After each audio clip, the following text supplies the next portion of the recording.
imun gitu ya. Jadi berbasis nanti kita ceritakan di belakang ada target-target tertentu yang itu memang merupakan komponen sistem imun gitu. Nah, mungkin ini dulu ya prinsip dasar sistem imun. Intinya tubuh itu harus bisa membedakan antara self dan non self antigen. Kemarin gitu kan ya. Nah, terhadap sel antigen, maka respon tubuh yang normal itu dia memunculkan imunotoleran. Tapi terhadap non self antigen, nah non self antigen itu apa saja?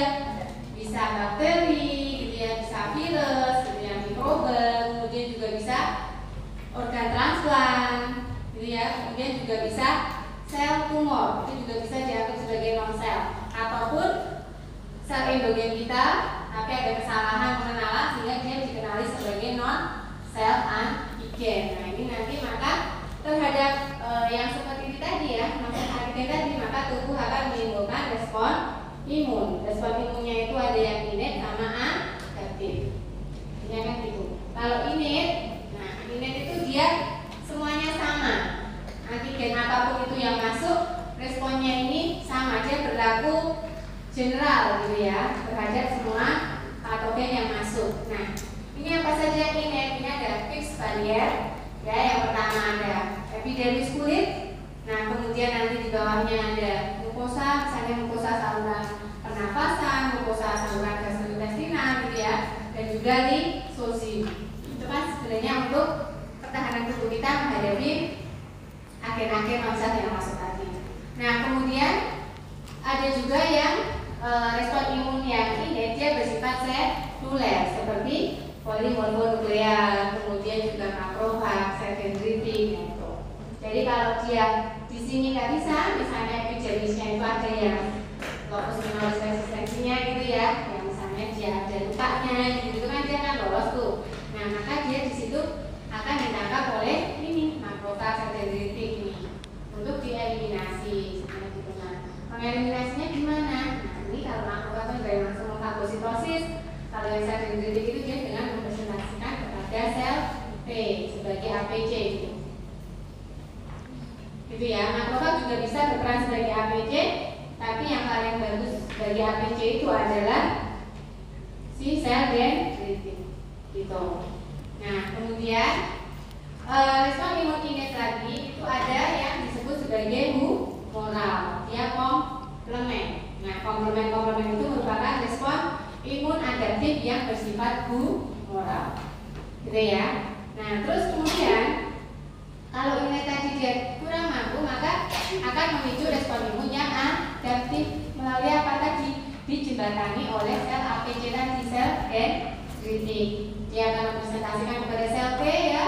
Nanti dia akan menimbulkan tadi dihasilkan antibody itu kan, sel T nanti mengaktifkan sel B, kemudian nanti sel B memicu aktivasi sel plasma, nanti sel plasma menghasilkan antibody. Nah itu berarti dia respon imun adaptif. Antibody yang mana? Spesifik terhadap antigen yang masuk. Gitu ya, makanya kalau ini dia bersifat spesifik. Nah, ada yang membedakan antara seluler sama humoral. Seluler itu limfosit B, humoral itu limfosit B sama antibody. Karena limfosit B nantinya dia akan memicu maturasi sel plasma sampai jadi antibody. Gitu ya. Nah, itu tadi respon imun. Jadi kan kita paham tuh ada komponen-komponen yang berperan dalam respon imun. Nah, itu nanti ada yang sebagian itu diadopt untuk pengembangan drug discovery development terkait imunofarmakologi gitu. Konsepnya seperti itu. Nah kita juga harus paham ini. Tadi kan sel T itu tadi yang sangat berperan juga kan ya sama pada respon imun yang adaptif, yang bersifat seluler tadi ya. Nah kemudian kita harus memahami proses aktivasi dari sel T sampai dia bisa berperan untuk membantu menggratifikasi antigen yang masuk tadi ya.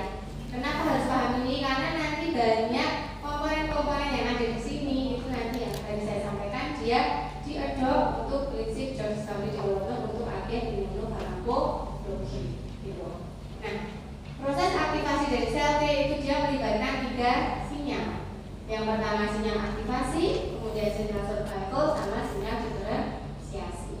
Yang disebut sinyal aktivasi itu ketika ini kan APC ya, jadi ada antigen, dia kan ditangkap oleh APC, kemudian dipecah-pecah ya, jadi fragmen kemudian dia akan berkaitan dengan NHC, dia akan dipresentasikan di permukaan APC.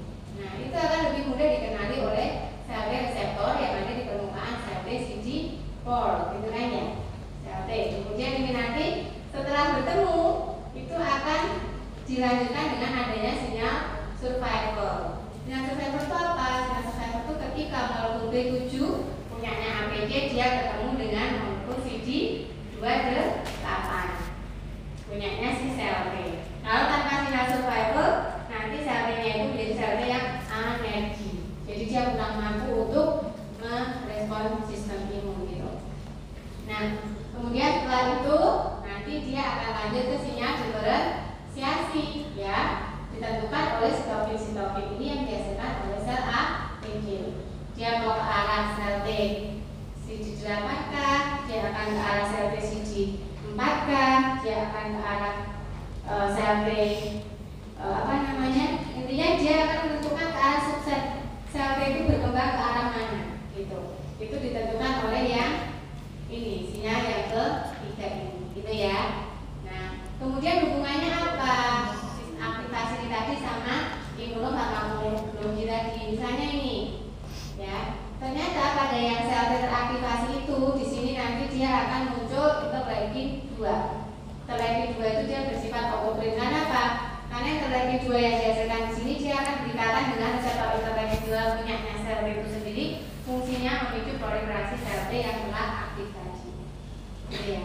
Tuh, diingat ya. Jadi di situ ada interleukin 2. Makanya nanti kalau orang itu ada yang kurang respon imunnya, kadang dia diberi dari luar untuk antibodi interleukin 2. Biar apa? Biar untuk membantu proses proliferasi dari sel T. Misalnya untuk apa? Kanker tertentu gitu ya, kanker ginjal apa itu sudah mulai penerapan imunofarmakologi dengan pemberian interleukin 2 dari luar. Gitu. Jadi karena kenapa waktu interleukin 2 paham konsepnya tadi? Karena interleukin 2 itu membantu proses proliferasi dari sel T. Untuk melawan sel kanker, kita butuh sel T banyak kan ya untuk melawan si kankernya tadi. Nah, makanya salah satu pemanfaatannya seperti itu.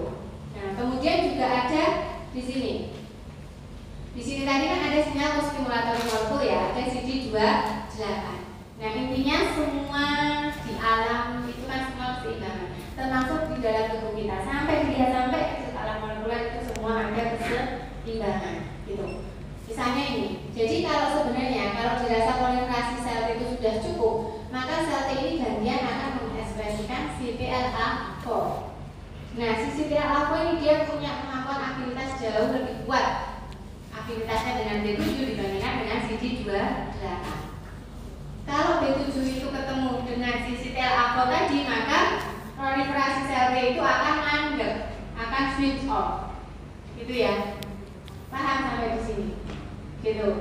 Nah, karena apa? Karena kan kadang kalau pada kondisi normal kan kita butuh proliferasi sel T itu kan ya normal-normal aja, kalau berlebihan kan juga nggak bagus. Nah, fisiologis tubuh, kenapa kok kita bisa punya sel T itu dalam kondisi yang normal? Karena ini, karena kalau proliferasinya dirasa sudah cukup, maka dia akan mengekspresikan CTLA4. Sehingga dia kalau di sini CTLA4 itu ketemu dengan B7, proliferasinya mandek. Cukup loh, sudah cukup ini. Proliferasi artinya sudah cukup. Kamu jangan proliferasi lebih jauh lagi. Nah, gitu. Makanya ini yang menjaga keseimbangan. Nah, kemudian CTLA4 itu karena sudah dipahami tadi fungsinya seperti itu juga diadop untuk imunofarmakologi gitu. Jadi ada apa? Ada antibodi anti CTLA4. Jadi biar apa? Biar CTLA4 ini tidak terbentuk. Jadi dia dikasih antibodinya, biar kalaupun ada dia dihancurkan sama obat. Biar apa? Biar proliferasi selnya jalan terus menerus, biar bisa untuk melawan sel kanker. Gitu. Paham ya? Makanya kita harus paham konsepnya. Jadi nanti kalau saya langsung cerita imunofarmakologi itu contohnya ada ini loh, antibodi anti CTLA4. Ini loh ada apa interleukin 2 yang bisa di luar. Kemudian nanti juga ada antibodi anti CD3 misalnya kayak gitu. Nah, kalau saya nggak menjelaskan ini dulu kan nanti bingung. Tuh, makanya ini harus paham konsepnya kemudian paham peran dari masing-masing dari molekul ini apa. Jadi nanti begitu ada obat-obatan imunofarmakologi yang tadi itu ya terkait dengan molekul-molekul ini itu sudah paham gitu. Ya, itu salah satu contoh kenapa kita harus paham proses aktivasi sel dan hubungannya dengan imunofarmakologi tadi. Ya. Sampai sini ada pertanyaan? Sampai sini ada pertanyaan? Gak ada ya? Nah, kemudian juga lagi ini contoh yang lain. Misalnya, kan ada sel yang berperan sebagai APC tadi kan ya? Sel dendritik tadi ya. Nah, sel dendritik ini juga ada yang mengedopnya sebagai imunofarmakologi. Jadi ada pengembangan vaksin sel dendritik. Jadi dia diberikan pada orang dengan kanker prostat. Jadi orang yang punya kanker prostat itu diambil, jadi dia bersifat autolog. Jadi dia diambil dari pasien itu sendiri, kemudian dimodifikasi di lab gitu ya. Jadi kan darahnya diambil, setelah darahnya diambil, kemudian dia khusus diambil sel dendritiknya itu. Terus kemudian dia diketemukan sama si antigen tumornya itu di lab. Nah di situ kan kalau si dendritik itu sudah ketemu sama antigen, tadi kan dia akan ngatur, ya, dia akan ngatur, akan siap untuk mempresentasikan kepada sel B. Nah, sel dendritik yang sudah siap tadi ngatur dikembalikan lagi ke orang tersebut sebagai vaksin sel dendritik. Gitu. Harapannya apa? Harapannya nanti di dalam tubuh itu dia bisa meningkatkan, mengoptimalkan proses pengenalan sel-sel tumor itu kepada sel T. Biar nanti sel T bisa menyerang sel tumor itu dengan lebih masif lagi. Gitu. Paham sampai sini? Gitu ya. Nah, itu contoh-contohnya. Kemudian tadi yang interleukin 2 tadi sudah saya jelaskan tadi ya. Nah, kemudian itu tadi yang interleukin 2. Nanti kadang interleukin 2 itu malah justru pada posisi tertentu kita ingin dia nggak ada.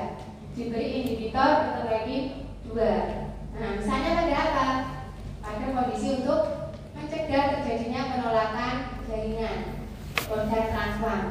Jadi kalau pada orang dengan kita berikan organ transplant itu kan harapannya respon imun tubuh kita malah ditekankan ya, biar nggak menyerang organ transplant itu. Nah pada kondisi itu diberikan obat-obatan yang prinsip kerjanya sebagai inhibitor interleukin 2 gitu. Nanti inhibitor interleukin 2-nya itu ada yang inhibitor calcium sama inhibitor mTOR gitu ya. Nah, nanti karena proses untuk dia sampai mengekspresikan interleukin 2 itu ada ceritanya. Ada molekul-molekul lagi yang terkait di situ. Maka nanti jalur sinyal itu juga diadop oleh prinsip imunofarmakologi tadi. Gitu ya. Jadi kadang jadi sebenarnya itu dikasih apa? Yang untuk interleukin dari luar apa yang dikasih antinya? Pasti kan terus bingung gitu. Jawabannya apa? Tergantung penyakit. Ya. Kalau dia penyakitnya cancer, kita ingin sel kita ingin sel imun itu bekerja lebih aktif lagi, berarti diberikan interleukin 2 dari luar. Tapi kalau pada kondisi yang justru kita ingin respon imun itu lebih minimal, ya, untuk tidak terjadinya respon penolakan jaringan pada saat kita melakukan transplantasi, berarti diberikan inhibitor interleukin 2. Itu ya, sampai sini paham? Oke. Nah, terus kemudian ini sebenarnya konsep dari imunofarmakologi. Jadi itu kan obat ya, obat-obatan yang menggunakan komponen-komponen dari sistem imun kita sebenarnya. Gitu. Jadi itu prinsip dari imunofarmakologi. Jadi untuk bisa mengembangkan itu kan kita harus paham dulu gangguannya kan ya. Gangguan dari respon imun itu kan ya. Itu kan dalam sistem imun itu ada hipersensitivitas. Kalau itu respon imun yang berlebihan, misalnya apa? Asma, penolakan jaringan, kemudian ada irritable bowel syndrome, kemudian banyak ya, ada IBP, banyak sekali, ada SLE itu kan itu kalau yang SLE itu yang ini, yang autoimun. Kalau yang hipersensitivitas tadi yang asma, terus kemudian penolakan jaringan, terus kemudian golongan darah itu inkompatibilitas. Nah itu kan dia hipersensitif hipersensitivitas ya. Berarti kalau hipersensitif maka kita berikan imunosupresor. Gitu ya. Rumusnya gitu. Hipersensitif itu kan respon imun yang berlebihan. Berarti kita harus memberikan obat yang bisa menekan respon imun itu. Nah, kemudian gangguan yang lainnya itu autoimun. Pengenalannya yang salah. Berarti kalau salah begitu kan berarti harus kita stop dulu kan ya.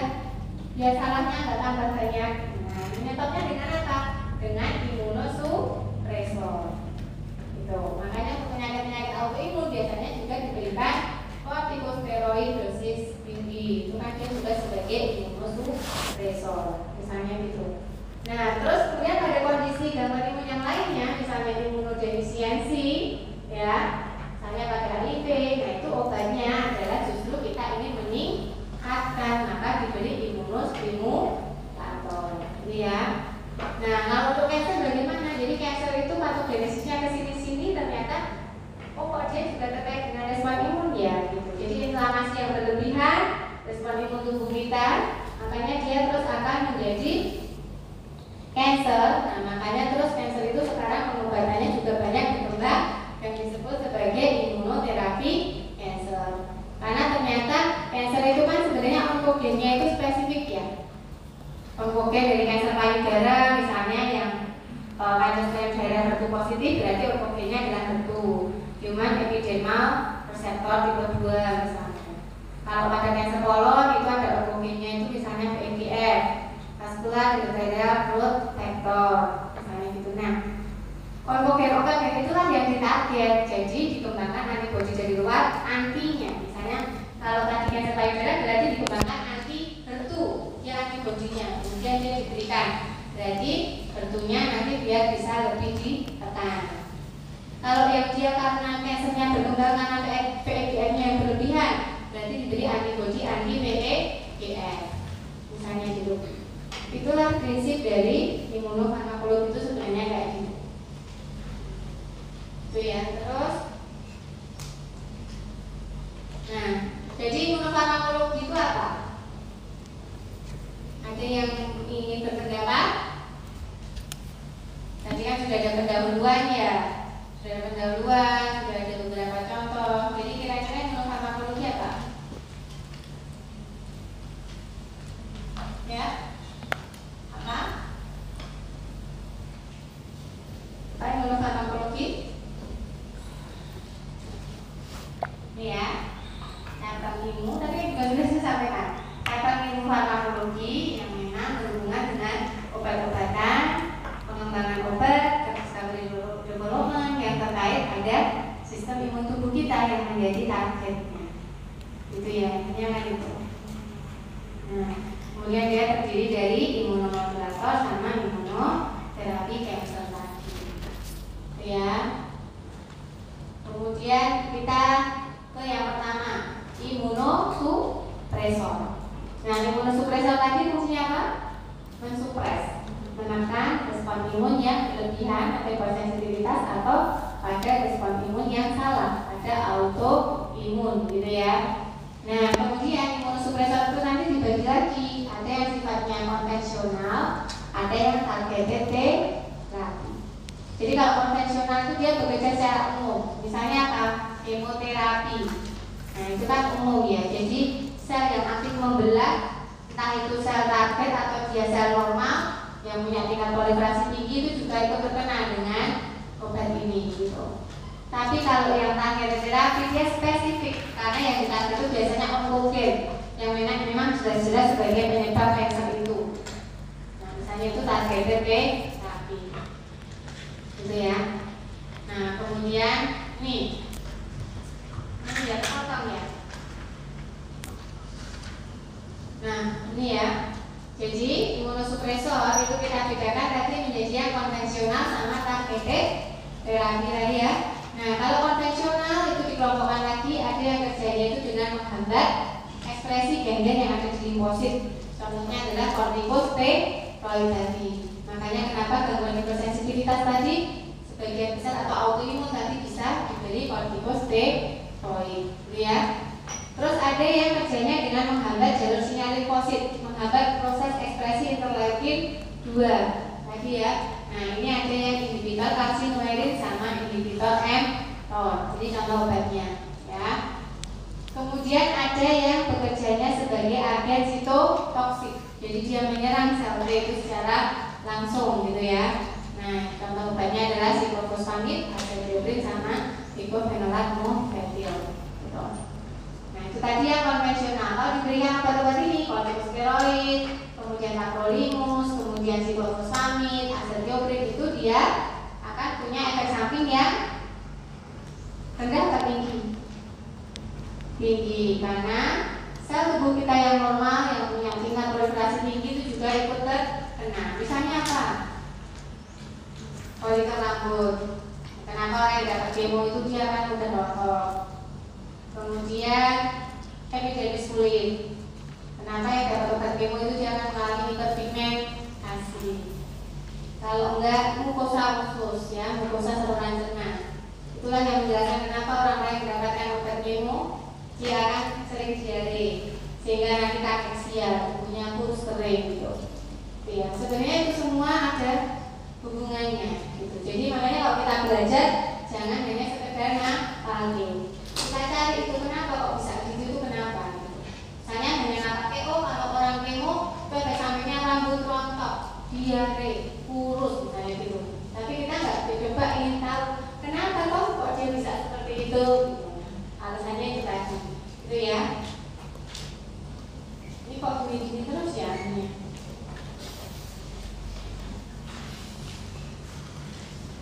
Nah itu. Terus kemudian makanya terus dikembangkan agen-agen terapi, tujuannya untuk meminimalkan efek samping tadi dan meningkatkan keberhasilan terapi. Nah, jadi kalau terapi ini sebenarnya erat kaitannya dengan konsep individualisasi terapi. Kenapa? Karena kita benar-benar harus melihat pasien itu secara individu, benar-benar harus dipastikan kansernya itu penyebabnya onkogen yang mana, baru diberikan obatnya sesuai dengan penyebabnya, gitu ya. Nah, ini kemudian kita bagi lagi target terapi itu ada yang mentarget antigen yang ada di permukaan sel, ada yang mentarget antigen yang ada di sirkulasi, gitu ya. Nanti contoh-contohnya kita. Kalau yang antigen di permukaan sel itu dibagi lagi poliklonal sama monoklonal antibody. Kalau poliklonal dia yang ditarget itu banyak. Jadi di permukaan sel itu dia sebenarnya banyak penandanya. Nah, kalau yang poliklonal ini dia yang ditarget itu banyak, tapi kalau yang monoklonal itu yang ditarget hanya satu. Misalnya ini anti CD3. CD3 tadi komponen apa? Reseptor sel T. Jadi kalau kita ingin melawan organ rejection, salah satu caranya dengan menutupi reseptor sel T dengan antibody anti CD3 itu. Biar apa? Biar pengenalan antigennya kan tidak terjadi, sehingga tubuh tidak mengenali organ yang ditransplantasikan itu sebagai bahan asing, sebagai benda asing, sehingga respon penolakan tubuh bisa dicegah, gitu ya. Nah kemudian ada juga anti CD25. Nah kemudian kalau yang di sirkulasi tadi ada antibody anti TNF alpha sama RHD imunoglobulin. Nah kalau yang ini biasanya untuk rheumatoid arthritis. Nah rheumatoid arthritis itu kan ternyata di sirkulasinya dia banyak ditemukan TNF alpha. Nanti yang terkait dengan munculnya gejala-gejala yang ada di rheumatoid arthritis, maka diberikan itu antibody anti TNF alpha. Misalnya gitu ya. Kalau RHD imunoglobulin itu misalnya pada ibu-ibu yang tidak hamil tapi dia terus punya anak yang RH+ karena suaminya RH+. Jadi inkompatibilitas RH gitu. Itu dikasih antibody itu.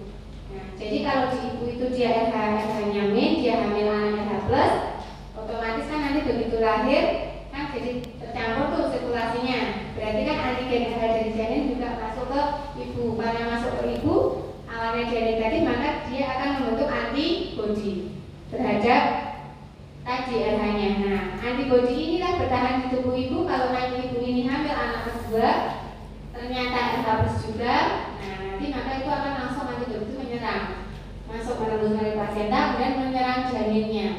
Nah, nanti terus dia akan terjadi abortus misalnya kayak gitu.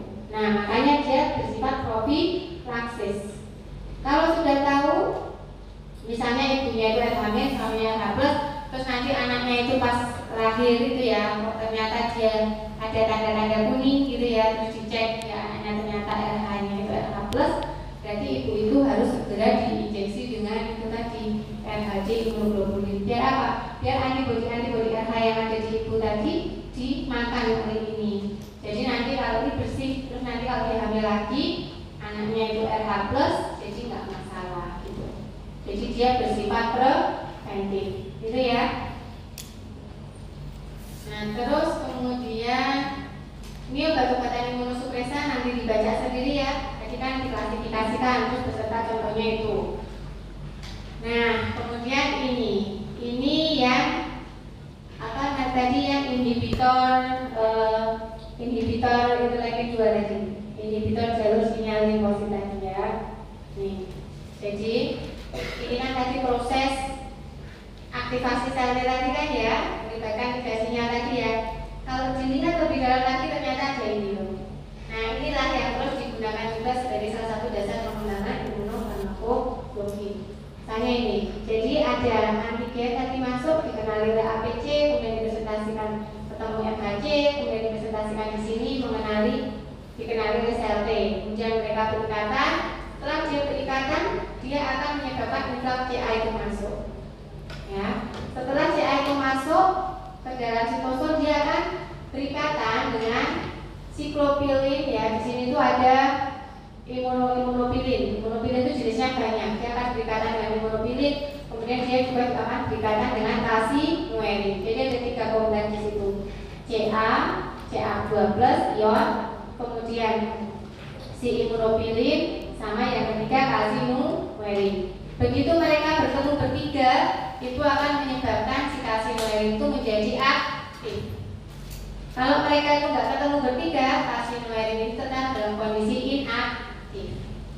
Jadi bertiga itu temenan gitu loh. Kalau mereka kumpul, mereka rame aktif. Tapi kalau mereka sendiri-sendiri, mereka diem gitu. Nah setelah ini ketemu ya, mereka aktif, maka dia akan menyebabkan defosforilasi dari NFAT. NFAT itu adalah nuclear factor for activated T cell. Jadi itu awalnya dia stabil karena dipegangi oleh fosfat di sini. Begitu si calcinurinnya itu aktif, maka si fosfatnya itu akan lepas. Kalau fosfatnya lepas, NFAT itu dia juga akan terlepas masuk ke dalam nukleus. Nah, ke dalam inti sel. Nah, di situ dia akan melekat di promotor interleukin 2. Di gen interleukin 2. Makanya dia terus terekspresilah itu interleukin 2.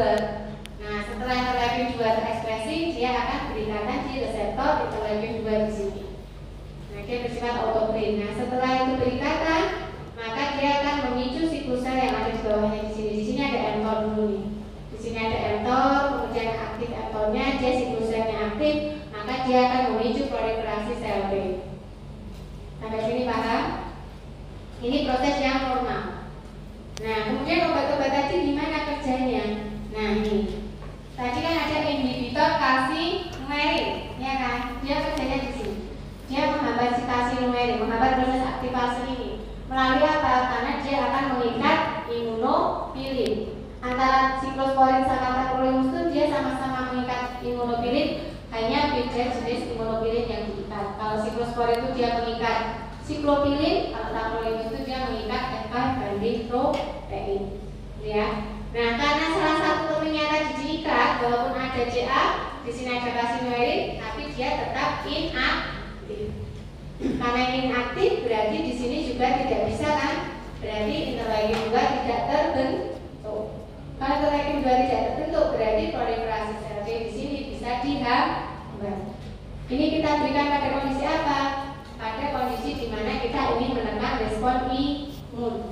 Misalnya pada kondisi mencegah organ rejection tadi. Gitu ya. Nah, tacrolimus juga hampir sama. Nah, kalau steroid dia kerjanya di mana? Nah, kalau steroid dia ini kalau dia sudah aktif dia langsung nempel di promotor gen-gen limfosit. dia akan memicu gen-gen yang bekerja sebagai antiinflamasi, dan di sisi lain dia akan menekan gen-gen yang bersifat pro-inflamasi, sehingga dia bersifat anti-inflamatori yang kuat. Nah, kemudian yang lain lagi ini sirolimus. Nah, sirolimus itu dia kerjanya di mana? Dia menghambat mTOR. Jadi di situ ada mTOR, sehingga dia disebut sebagai inhibitor mTOR, gitu ya. Sama aja dia juga akan menghambat proliferasi sel T. Nah, kemudian kalau mycophenolate sama azathioprine, dia menghambat bahan-bahan yang diperlukan untuk siklus sel. Jadi kalau sel T itu berproliferasi, selain sinyal yang dibutuhkan kan dia juga butuh bahan kan ya? Butuh bahan untuk memperbanyak sel T. Nah, si mycophenolate sama azathioprine itu dia kerjanya di situ. Sampai sini ada pertanyaan? Gak ada ya? Semoga paham ya. Nah, itu tadi agen imunosupresor. Ini masuk lebih jauh satu demi satu, nanti dibaca sendiri ya. Intinya saya tadi sudah menjelaskan konsepnya seperti itu tadi. Kalau lebih dalam ini bisa dibaca sendiri. Ya, ini kan masuk satu demi satu. Kortikosteroid. Kortikosteroid tadi kan dia anti-inflamasi. Kortikosteroid tadi kan dia anti-inflamasi yang poten tadi ya. Nah, karena ini kerjanya tadi yang menghambat gen-gen limfosit yang bersifat proinflamasi sekaligus memicu gen-gen limfosit yang berperan sebagai apa? Anti-inflamasi, gitu ya. Nah, terus kemudian ini diberikan pada apa kortikosteroid? Bisa pada hipersensitivitas atau bisa pada autoimun, gitu ya. RA itu rheumatoid arthritis, SL itu systemic lupus erythematosus, ada idiopathic thrombosis purpura, gitu ya. IBD itu inflammatory bowel disease. Nah, itu ya. Kemudian, nah, cara kerjanya kortikosteroid itu awalnya dia reseptor kortikosteroid itu dia di dalam sitoplasma dia selalu berikatan dengan histone protein HSP90 di situ. Nah, kalau ada kortikosteroid itu masuk, maka dia akan lepas sehingga reseptornya itu bisa berikatan dengan kortikosteroid sehingga dia bisa jalan ke inti sel, ketemu dengan promotor gen-gen limfosit tadi. Prinsipnya gitu. Ya, maka terus dia nanti punya efek anti-inflamasi. Ini ya, tadi ya. Nah, jadi ini kan steroid awalnya kan reseptor steroid itu di sitoplasma dia terikat dengan HSP90. Begitu ada obat steroid masuk, dia akan lepas sehingga dia akan pilih berikatan dengan steroid. Nah, kalau udah gitu dia akan jalan masuk ke nukleus. Setelah di nukleus dia akan berikatan dengan gen. Gennya apa? NFKB. NFKB dimodulasi di situ. Dia kan berperan pada proses proinflamasi. Sehingga dia ditekan yang proinflamasi, yang inflamasinya ditingkatkan sebelah sini. Ya, nah ini efek-efeknya nanti bisa dibaca sendiri. Efek dari kortikosteroid tadi, dari penekanan ekspresi gen tadi, ini nanti terjadi efek ini. Ini kan protein-protein ya.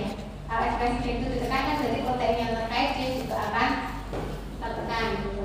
Nah, ini ya efek-efeknya nanti dibaca sendiri.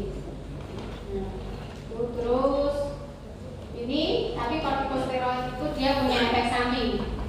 Nah, karena apa? Karena biasanya kortikosteroid itu dianggap sebagai obat dewa gitu ya. Nah, ada jamu-jamu terus yang dipakai itu dicampuri gitu ya. Biar untuk baju kemung untuk apa biasanya gitu. Padahal ini efek sampingnya berbahaya. Jadi nanti kadang pasien datang ke kita itu kok dia munfis, kok dia punya strie. Nah, ternyata dia suka mengkonsumsi jamu-jamuan yang ternyata mengandung kortikosteroid. Itu efek sampingnya. Maka penggunaan kortikosteroid jangka panjang ini benar-benar harus dipantau terus. Nah, karena jangan-jangan nanti malah justru timbul efek samping tersebut. Dia juga bisa memicu superinfeksi juga. Karena apa? Kenapa kok bisa superinfeksi?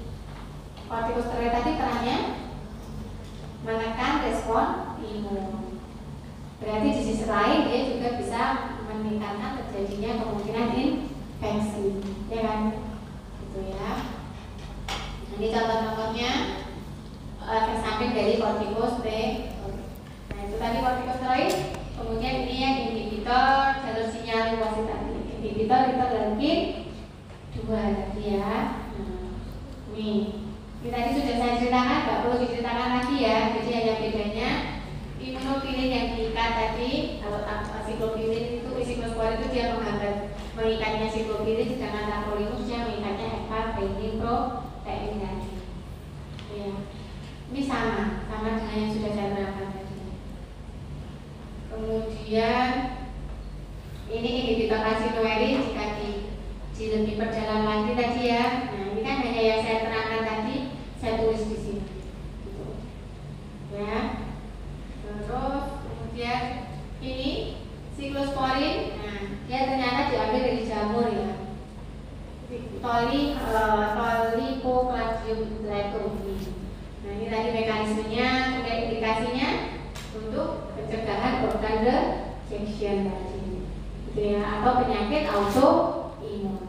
Terus ini toksisitas ini maksudnya C lebih besar dari T ini dibandingkan antara siklosporin sama tacrolimus. Berarti kalau ini siklosporin dia lebih neurotoksik, tapi dia kurang neurotoksik dibandingkan dengan tacrolimus. Maksudnya kayak gitu, ya, dibaca sendiri. Nah ini obatnya ya siklosporin. Ada ya. Jadi yang saya ceritakan tadi ada, ya. Ini siklosporin obatnya ya. Bisa oral atau injeksi. Nah, kemudian ini metabolismenya di hepar, sehingga hati-hati pemberiannya pada orang yang punya gangguan hepar. Nah ini tacrolimus ya, nanti dibaca sendiri. Nah tacrolimus itu dia 10-100 kali lebih poten dibandingkan dengan siklosporin tadi. Nanti dibaca sendiri. Tadi sudah saya ceritakan, ini indikasinya untuk transplantasi ginjal. Nah ini tadi sama ya, sama ceritanya dengan MHP tadi sudah saya jelaskan, nggak perlu saya ulang lagi. Nah terus kemudian ini bahasanya untuk HP-nya celetung. Ini ya, sekarang kita ke inhibitor MH satu lagi. Kalau Bapak udah mau HP-nya dikasihkan saya ya nggak apa-apa ya. Itu ya. Terus ini inhibitor MK tadi ya. Yang sirolimus di gambar tadi kan ada yang menghambat jalur sinyalin positif menghasilkan lagi 2, ada yang menghambatnya mTOR yang di atas itu sel tadi, gitu ya. Nah, kemudian ini tadi, nah ini yang menghambat mTOR itu ya, sirolimus yang menghambat mTOR. Kalau ini tadi ya menghambat mTOR sirolimus, ya. Ya, jadi tadi sirolimus tadi kerjanya di sini, dia menghambat mTOR. Jadi di sini dia nggak masalah ini ya, dia pada proses aktivasi dari si karsinoel itu nggak masalah, masih aman. Terus itu lagi 2 juga apa namanya tadi gitu ya. Kemudian saat dia ini mau memicu proliferasinya, nah itu dia dihambat. Jadi itu lagi 2 masih dihasilkan. Tapi saat dia mau memicu siklosel itu dia dihambat, karena di situ kan dia itu peran si mTOR gitu ya. Nah, jadi sekarang sudah paham ya perbedaan siklosporin, tacrolimus sama sirolimus. Paham ya? Ini menghambat jalur sinyal limfosit untuk menghasilkan level kedua tadi, menghambatnya di satunya itu imunofilinnya siklofilin, kalau ini binding protein. Kalau ini menghambatnya yang lebih ke arah hilir, yaitu di arah mTOR. Itu ya. Nah, kemudian ini yang agen sitotoksik. Semua tadi masih bersifat konvensional. Sampai sini juga masih konvensional. Nah, ini agen sitotoksik. Ya. Dia ada yang namanya azathioprin, ada siklofosfamid. Nah, ini nanti mekanisme kerjanya beda-beda. Intinya semua dia langsung menyerang sel T. Ya, dia bersifat toksik, bersifat sitotoksik terhadap sel T. Nah, mekanismenya itu macam-macam itu. Ya, ada yang bersifat sebagai DNA degrading agent, gitu ya, ada macam-macam. Iya, jadi bagaimana cara kerjanya itu tadi sama-sama agen sitotoksik, tapi setelah dilihat lebih jauh dia mekanismenya beda-beda. Ya, ini azathioprin, dia analog dari ring, gitu ya. Nanti dibaca sendiri ya. Jadi intinya dia memblok sintesis DNA di sini. Ya, menghambat sintesis DNA. Jadi kan kalau DNA itu kan kalau bahan apa sel itu kalau bahan-bahannya itu dihambat otomatis selnya juga akan mati kan ya, akan toksik kan dia kan apa namanya kekurangan makanan, kekurangan bahan sehingga dia akan mati gitu ya. Nah, kemudian dia tadi bersifat tadi toksik pada epidermis, pada gastrointestinal gitu ya, karena tadi dia juga menyerang sel tubuh yang normal yang punya tingkat proliferasi yang tinggi tadi ya. Digunakan untuk apa? Ya berarti digunakan untuk tadi ya mengeliminasi dari organ rejeksi, tadi rejection, tadi ditekan itu. Atau bisa dengan leukemia, leukemia itu cancer kok. Nah kan berarti bisa juga diberi itu, jadi dia bisa langsung menyerang sel cancer. Nah gitu. Nah ini indikasinya, tapi hati-hati ternyata azathioprine itu bisa meningkatkan resiko kanker kulit. Ini perlu diingat. Nah, karena apa? Karena ada 6 thioguanin ini bisa melengkapi posisi guanin, sehingga 6 thioguanin itu bisa terakumulasi di DNA, sehingga DNA-nya itu bisa lebih rentan terhadap sinar UV, meningkatkan resiko kanker kulit. Kemudian ada siklofosfamid, dia juga toksik pada sel T dan juga sel aktif membelah. Karena apa? Dia bersifat sebagai alkylating agent. Jadi untuk proliferasi itu kan dia butuh proses replikasi. Kalau proses replikasi berarti DNA-nya dia harus membuka. Dari double helix dia harus single strand. Nah saat dia mau membuka dia nggak bisa karena di situ ada alkylating agent-nya. Jadi terbentuk ikatan antara guanin dan guanin gitu, sehingga dia pas mau buka itu nggak bisa. Sehingga proses replikasi DNA-nya dihambat karena terbentuk cross link gitu ya. Tuh, dia digunakan untuk penyakit SLE dan lain-lain itu. Nah, dia toksisitasnya bisa menyebabkan bladder neoplasia, sistitis, gitu. Karena apa? Dia punya acrolein pada saat metabolismenya dia menghasilkan zat yang toksik disebut sebagai acrolein, dia bisa menginduksi terjadinya kanker buli-buli. Ini ya. Nah, ini ada bicofenylatoventil. Kerjanya beda lagi ya, dia menghambat ironosin monofosfat di sini. Karena menghambat ironosin monofosfat berarti sintesis DNA juga dihambat, sehingga sel T proliferasinya juga dihambat, gitu ya. Ini tadi indikasinya, di sampingnya nanti dibaca sendiri. Dia menghambat kerja dari enzim bicofenylat, menghambat enzim ironosin monofosfat. Itu sih bicofenylat. Jadi bahan untuk pembuatan sintesis DNA untuk proliferasi sel T itu juga dihambat, gitu ya.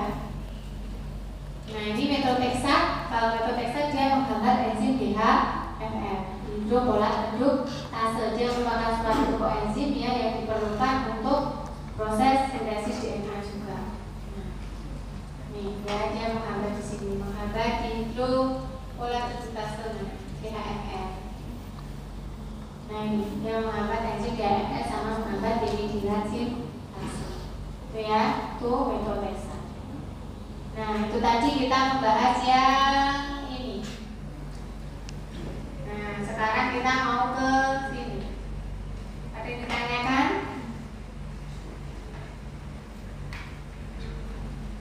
Bisa dilanjut? Ya. Oke.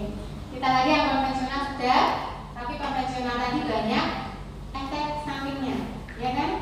Nah makanya terus ilmu pengetahuan itu berkembang terus, farmakologi juga berkembang terus, sehingga ditemukan obat-obat baru yang disebut konsepnya adalah targeted therapy. Jadi dia benar-benar mentarget antibody yang mentarget antigen yang memang sudah diketahui dia bertanggung jawab pada patogenesis suatu penyakit. Kalau pengembangan obat itu kan kita didasarkan pada mengetahui dulu kan penyakitnya itu seperti apa toh patogenesisnya. Nah setelah tahu, oh di situ tuh yang berperan memicu penyebabnya, yang keroknya itu yang mana toh kan gitu. Nah kalau sudah paham itu berarti itu sebagai target untuk pengembangan obat, gitu ya. Nah, ini contoh-contohnya tadi. Contoh-contohnya ada ya di antigen di permukaan sel, ada yang di sirkulasi tadi ya.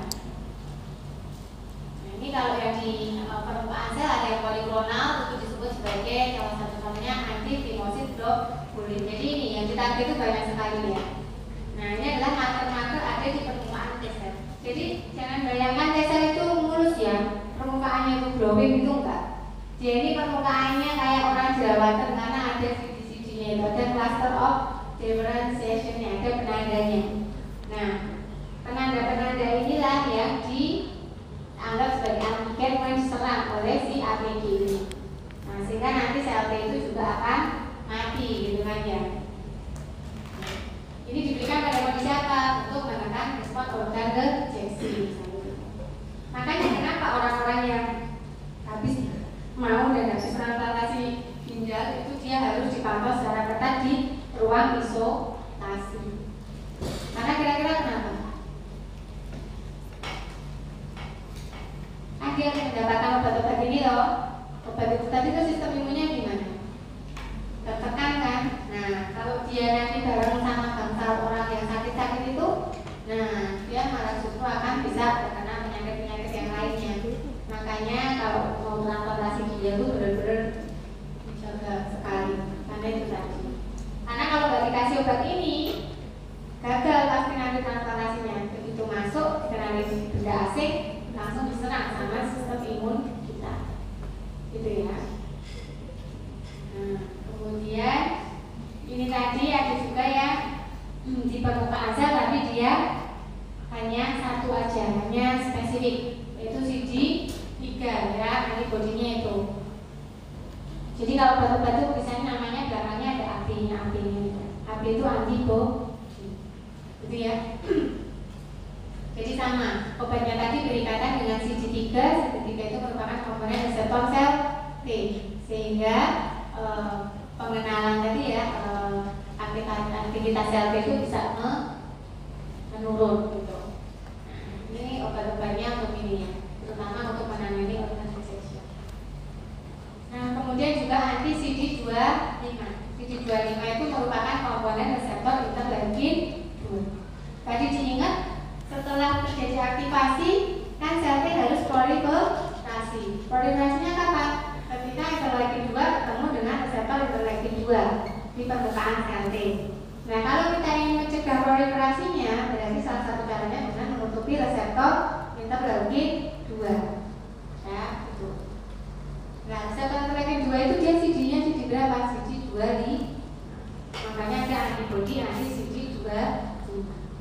Indikasinya itu apa? Ya, untuk mencegah penolakan transplantasi ginjal, ya macam-macam. Nah, itu tadi antigen di permukaan sel. Kalau ini antigen di sirkulasi. Tadi sudah saya sampaikan salah satu contohnya adalah TNF-alpha. Apakah hanya itu dok? Enggak, banyak. Jadi nanti kalau enggak semua mas-mas baca jurnal itu ketemu antibodi-antibodi yang lainnya itu memang banyak sekali. Monofarmakologi itu tidak terbatas hanya yang saya sampaikan. Jadi yang saya sampaikan itu kan hanya konsep, hanya salah satu contoh untuk mempermudah pemahaman. Tapi sebenarnya di sana itu jauh lebih banyak daripada ini. Itu ya. Nah, di sini TNF-alpha, antibodi-antibodi itu biasanya digunakan untuk rheumatoid arthritis, ankylosing spondylitis. Karena ternyata TNF-alpha itu dia yang beredar di sirkulasi itu salah satu memang yang ditengarai sebagai penyebab dari itu penyakit itu ya. Makanya dikasih ini ternyata diteliti benar. Nah, dia menekan rasa nyeri, pembengkakan, kadar CRP-nya juga menurun setelah pemberian antibodi anti TNF-alpha. Gitu ya. Nah, ini tadi sudah saya terangkan, nggak usah lagi ya. Nah, ini juga yang bertarget di sirkulasi juga, contohnya yang RNG imunoglobulin tadi. Nanti sudah saya jelaskan.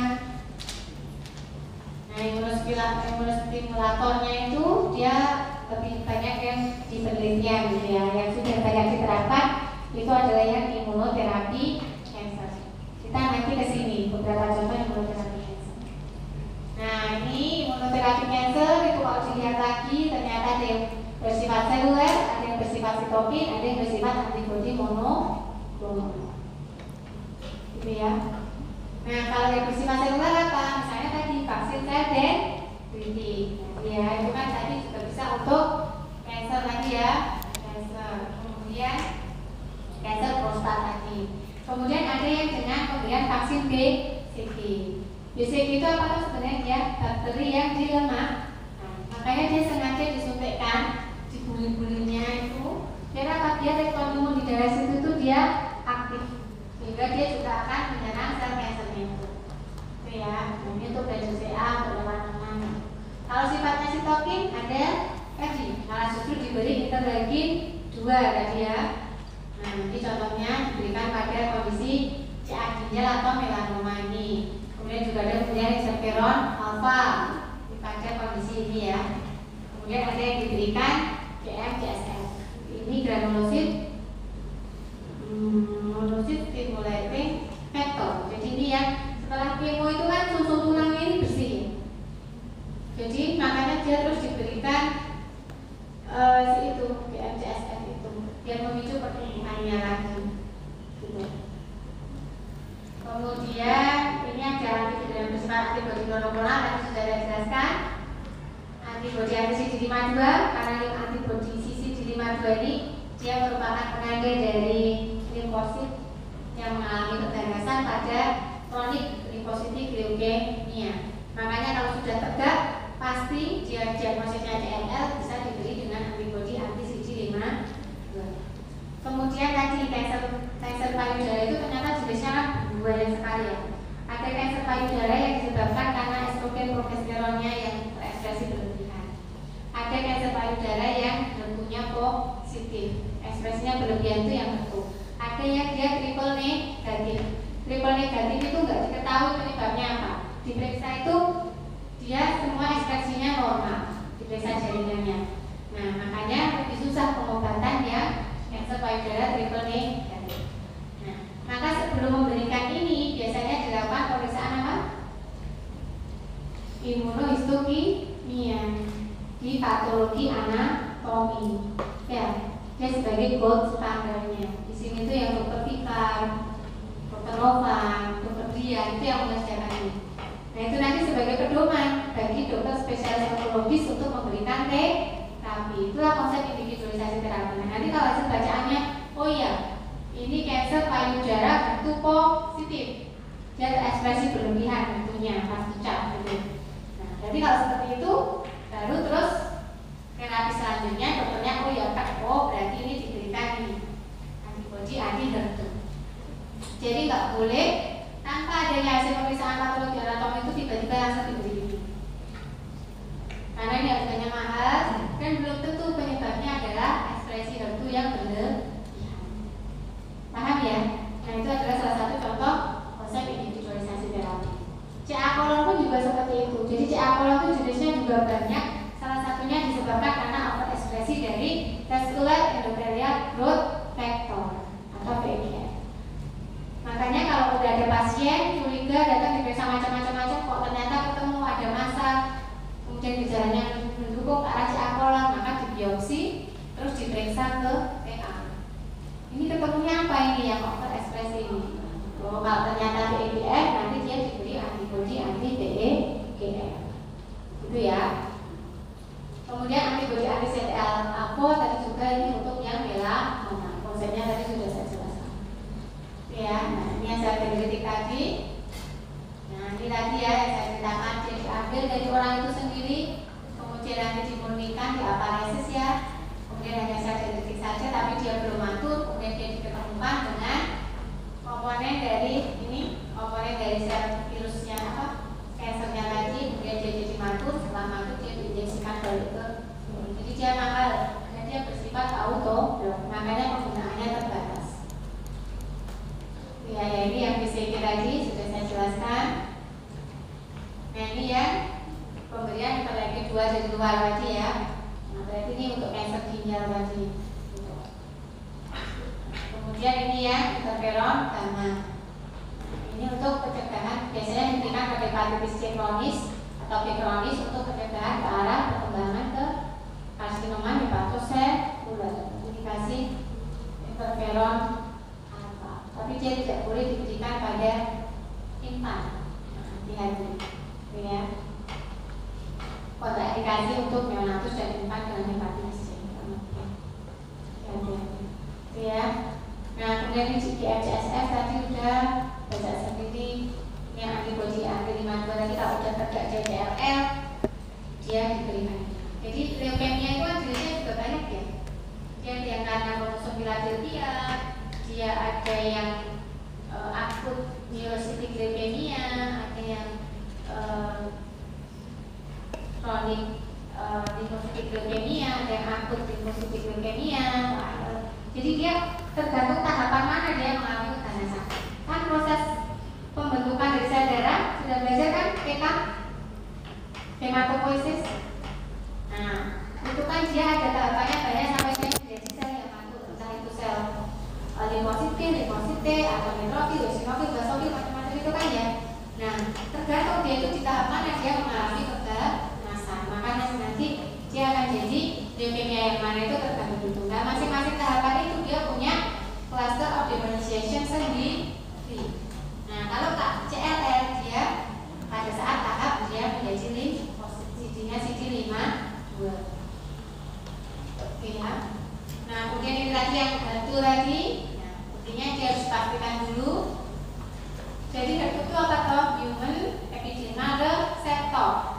Jadi pada penderita kanker payudara tertentu yang memang dia mengekspresikan itu berlebihan, dia akan lebih peka terhadap faktor pertumbuhan. Sehingga jika ada faktor pertumbuhan, kemudian reseptor punya itu sangat banyak, sehingga dia akan berproliferasi dengan masif dibandingkan dengan orang yang normal. Nah, saat seperti itu maka dikembangkan obat ini. Tentunya ditutupi dengan antibodi anti-HER2 tadi. Nama obatnya ada yang menyebutnya trastuzumab, ada yang Herceptin. Nah, yang kalau ditutupi berarti proliferasinya itu bisa dihambat. Tadi yang BIGF, C. Apollon tadi ya, DCMPDA4 itu ya. Ini adalah beberapa saya ambilkan dari jurnal yang memang imunoterapi cancer yang sudah diaplikasikan secara klinis. Itu ya. Memang ini tampaknya berat dan saya zaman kuliah dulu ya, berapa tahun yang lalu ya, saya angkatan 2002 saya masuknya. Itu saya belum mendapatkan teman-teman. Tapi kan sekarang di klinis itu ini sudah diterapkan.